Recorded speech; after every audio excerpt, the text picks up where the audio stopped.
5 things everybody needs to know about Generation Z, episode 480. The 10-Minute Teacher Podcast with Vicki Davis. Every weekday, you'll learn powerful, practical ways to be a more remarkable teacher today. Today, we're talking with author Shalini Shankar, author of Beeline, What Spelling Bees Reveal About Generation Z's New Path to Success. And this will be out April 30th, 2019. So first, Shalini, would you define for us Generation Z and why you got interested in this topic? Sure. Generation Z is the generation that follows millennials. So we're talking about individuals born after 1996. I got interested in Generation Z as I began to do research on the National Spelling Bee and realized just how different the kids who compete today are vis-a-vis kids who participated 10 or 20 years ago even. They're far more poised. They seem to take a much more professional attitude toward their spelling preparation, and they kind of use spelling as a building block to then go on to develop various other kinds of childhood careers. Interesting. So you have 5 things that we need to know about Gen Z for us. What's the first thing we need to know? The first thing is that Generation Z is the generation that has the most children of immigrants. So the reason this is significant, beyond just the idea that this is a diverse generation, is that how these children are being raised, including what they're exposed to, their ideas and orientation toward education, can have an effect on the broader U.S. population. So we can see this in the spelling bee, and this is what I talk about a lot in my book, is the way that, in particular, Indian American spellers who have dominated the spelling bee for over at least the last decade, if not the last 20 years, the way that they approach preparing for and competing in the spelling bee is having an impact on all 11 million kids who participate in the spelling bee. Interesting. And how do they prepare? They take a very serious career-oriented approach. Those who want to be elite spellers decide to devote significant amounts of their leisure time, usually, and their summers to preparing to be highly competitive in the spelling bee. Now, it's important to note that this is only a small number of the overall percentage of Indian Americans, but nonetheless, what they're doing is kind of groundbreaking in terms of how much time and effort and how much resources their families are putting into this sort of preparation. We see that a lot, that kids of this generation tend to be very, very passionate about whatever it is, and they'll dive deep for sure. So what's your second? Well, the second is exactly what you said, that kids today are being raised in a much more competitive childhood environment. There are more contests, more televised competitions. Things that used to just be local or regional now have a travel arm. So the scale and proliferation of competitions are increasing for them. So even if every kid doesn't intensively compete, they know this to be a part of their childhood. They have friends who do travel dance and travel chess and soccer and, of course, travel spelling. You know, I went by a local softball field, and there were 2 softball fields, and I was coming back late from a trip. It was 2 a.m. in the morning, and there were children who were probably in 2nd grade, girls, out on both of those fields. And I was so shocked and posted on Facebook and got all these responses of, oh, that's what we do when we play travel ball.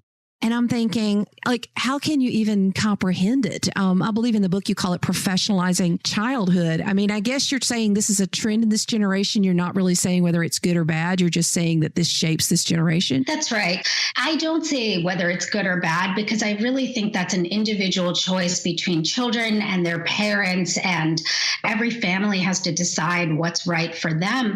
But trends that are emerging are that the very things that we kind of prioritize otherwise as being marketable in the adult job market are trickling down into childhood. So being an effective time manager, being able to kind of manage your time and projects, doing certain kinds of self-promotion, dabbling in entrepreneurship as you kind of develop your interests. These are all things that kids don't wait anymore until they're adults to do. They're doing these sorts of things in high school and in junior high school, and we see the seeds of it even in elementary school now.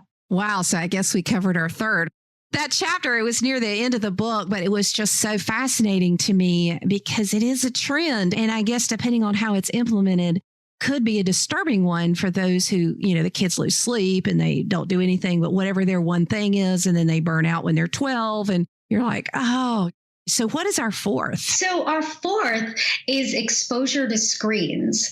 And so I say screens because digital literacy and access varies greatly, but their awareness of social media and how to use technology overall is much higher. So the idea of did something happen if you don't put it on social media is really something that they see as part of their everyday reality now. So I think they're going to kind of live out who they are much more than even the current generation of millennials are through their screen lives. And, I've had some other guests on the show recently who have talked about the increase in suicide and how many kids are really struggling because of, I guess, an inappropriate relationship with social media. Do you see that trend in Gen Z, or is that a more millennial thing? I think we don't know yet about Gen Z, and that is a very important point that requires further research. And it's not something that I really saw, but what I did see in Gen Z that I don't know that it happens as much in millennials is that kids really are interested in being collegial and supportive of one another. There's that team ethos that we see developing in millennials has only intensified among Gen Z, and which seems to be at odds with the idea that it's hyper competitive, but it's competitive yet friendly. So I'm hoping that they find a much more humane way to interact with social media. Fascinating. Okay, what is the fifth thing we need to know about Gen Z? Fifth thing kind of toggles back to the first idea about diversity, which is that Generation Z is the generation with the most mixed race kids. And this is significant because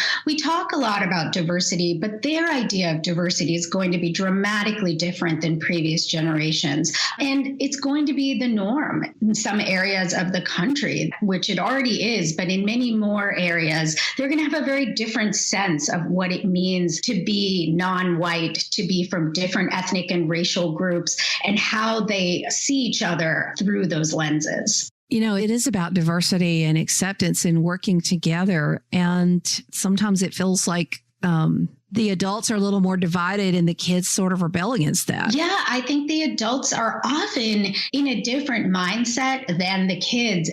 Most of the pushback against the idea of competition and the idea of kids at 2 a.m. on a soccer field is coming from adults. The kids don't necessarily see it as anomalous because this is all they know. Well, there's so many things that we do need to know about Gen Z, and Beeline, what spelling bees reveal about Generation Z's new path to success, is coming out April 30th. Thank you, Shalini. Thank you so much for having me, Vicki. It's been a pleasure. Thank you for listening to the 10-Minute Teacher Podcast. You can download the show notes and see the archive at coolcatteacher.com/podcast. Never stop learning.